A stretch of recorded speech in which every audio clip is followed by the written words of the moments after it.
यह वीडियो दृष्टिबाधित दिव्यांग समिति द्वारा आयोजित कराई जा रही भाषण प्रतियोगिता के लिए रिकॉर्ड किया जा रहा है। इस प्रतियोगिता में विजेताओं की घोषणा आप लोगों के लाइक एवं व्यूज के आधार पर की जाएगी। इसीलिए आप सभी से अनुरोध है कि सर्वश्रेष्ठ प्रस्तुति देने वाले प्रतिभागियों को विजेता घोषित करें। धन्यवाद। दुनिया की सबसे खूबसूरत वस्तुओं को ना ही देखा जा सकता है और ना ही छुआ जा सकता है, उन्हें तो केवल दिल से महसूस किया जा सकता है। आदरणीय निर्णायक मंडल, संप्रभुतव श्रोतागण, सदन की पटल पर रखा गया विषय हेलन केलर जी का जीवन संघर्ष एवं सफलता।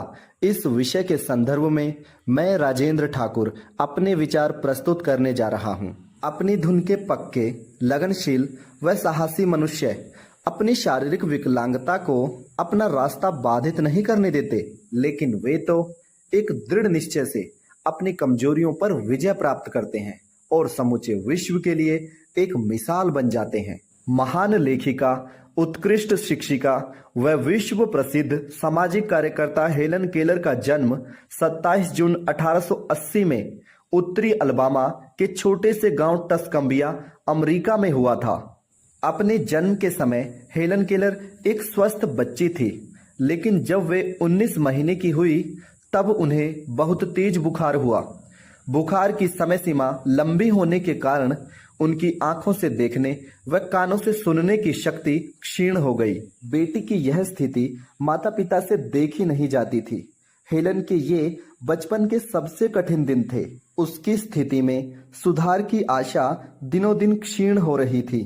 ऐसे में हेलन की माता उनकी प्रथम गुरु बनी, जिन्होंने उन्हें छोटे बड़े कई काम करने सिखाए।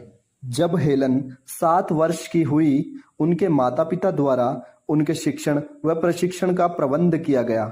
अध्यापिका के रूप में Perkins school for the blind की तत्कालीन संरक्षिका मैडम एनी सुलिवन को चुना गया। एन सुलिवन एक ऐसी शिक्षिका थी जिन्होंने अपने प्रेम, लगन व धैर्य से न केवल हेलन को प्रशिक्षित किया, बल्कि उनकी अंधकारमय जिंदगी में उमंग व उत्साह का संचार भी किया। उन्होंने कई घंटों की मेहनत के बाद हेलन को वर्णमाला याद करवाई। अपनी असाधारण प्रतिभा के कारण हेलन 6 महीने में लगभग 625 शब्दों से परिचित हो गई।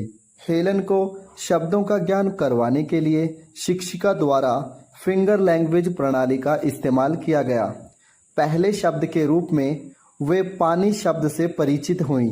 1902 में हेलन केलर द्वारा the story of my life नामक आत्मकथा लिखी, जिसे 1903 में डबल डे पेज एंड को कंपनी द्वारा प्रकाशित किया गया। उन्होंने सन 1904 में हार्वर्ड विश्वविद्यालय के अंतर्गत रेडक्लिफ कॉलेज से अपनी स्नातक की डिग्री प्राप्त की। वे ऐसा करने वाली पहली अमेरिकी दृष्टिबाधित व श्रवण बाधित महिला थी। हेलन ने संकल्प शक्ति व कठिन परिश्रम द्वारा फ्रेंच, लैटिन व जर्मन भाषा का ज्ञान प्राप्त किया।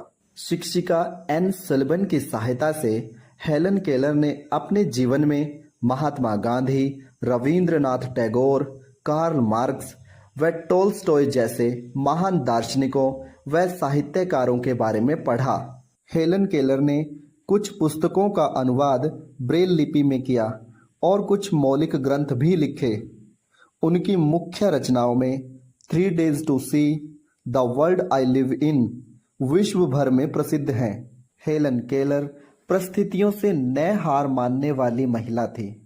एक बार उन्होंने कहा था, अकेले हम बहुत कम करते हैं, लेकिन एक साथ हम बहुत कुछ कर सकते हैं। सन 1954 में हेलन केलर को नोबेल पुरस्कार के लिए नामित किया गया था। ठीक 10 वर्षों के बाद सन 1964 में अमेरिका के तत्कालीन राष्ट्रपति सर लिंडन जॉनसन द्वारा उन्हें अमेरिका के सर्वोच्च नागरिक पुरस्कार the presidential medal of freedom द्वारा नवाजा गया। हेलन एक स्वावलंबी महिला थी। उन्हें अपने प्रत्येक कार्य लगभग स्वयं ही करना पसंद था। हिम्मत और हौसले की अद्भुत मिसाल थी वे। हेलन केलर को स्कॉटलैंड के ग्लासगो विश्वविद्यालय, जर्मनी के बर्लिन विश्वविद्यालय व भारत के दिल्ली विश्वविद्यालय से डॉक्टरेट की उपाधि प्रदान की गई थी। इस महान विभूति का 1 जून 1968 में लगभग 87 वर्ष की आयु में निधन हो गया, किंतु फिर भी हेलन केलर जी के जीवन संघर्षों व सफलताओं को धरती के अंत तक भुलाया नहीं जा सकेगा। धन्यवाद।